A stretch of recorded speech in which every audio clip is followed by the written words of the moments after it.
இந்த சமயத்தில் பார்த்தீங்கன்னாக்கா ஒரு நல்ல ஒரு விசேஷமான ஒரு செய்தியை நம்ம கேட்க போகிறோம். பாருங்கள்,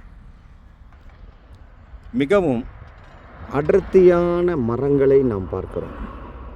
பாருங்கள், எவ்வளோ நெருக்கமாக இருக்குது. நெருக்கமான மரங்கள்.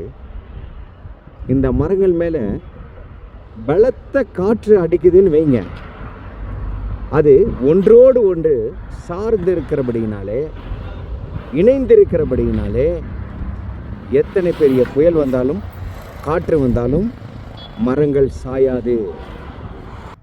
அதே போல தான் பைபிளில் ஒரு வேர்டு இருக்கு பாருங்க, சகோதரர்கள் ஒருமித்து வாசம் செய்யும்போது அப்படின்னு ஆண்டவர் சொல்றார். அது எத்தனை அருமையாக இருக்கிறது என்று சொல்லுகிறார். ஆண்டவர் விரும்புறது கூட அந்த ஒரு ஒற்றுமை தாங்க. ஆண்டவர் மட்டும் தனியாக ஜீசஸ் தனியாக அவர் இந்த பூமியில் நற்கிரியை செய்கிறேன்னு வந்திருக்கலாம்.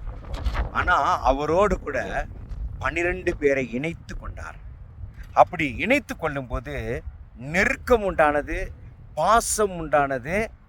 அவர் போன பின்னால் பார்த்தீங்கன்னாக்கா ஆண்டவருக்காக உயிரையே கொடுக்கக்கூடிய பாசம், மென்மேலும் பாசம் உண்டானது.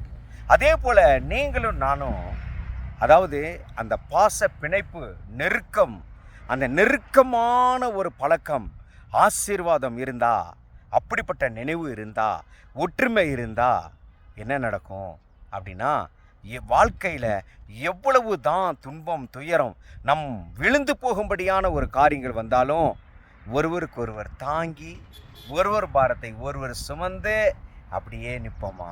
அப்போது நம்ம அசைக்கப்பட மாட்டோம். தனி மரம் தோப்பாகாது. ஆனால் அநேக மரங்கள் இணைந்திருந்தால் நன்மை கிடைக்கிறது. அதே போல் நாமும் ஒருவருக்கு ஒருவர் பாசமாக இணைந்திருந்தால் நம்ம விழுந்து போகவே மாட்டோம். ஆகவே ஒன்றுபட்டால் உண்டு வாழ்வு. அந்த ஒற்றுமையோடு இருக்க நாடுவோம். நாமும் பிறரை சார்ந்து வாழ்வோம். நமக்கும் பலனுண்டாகும். இதுக்குண்டான ஆசீர்வாதத்தை நாம் பெறுவோம்.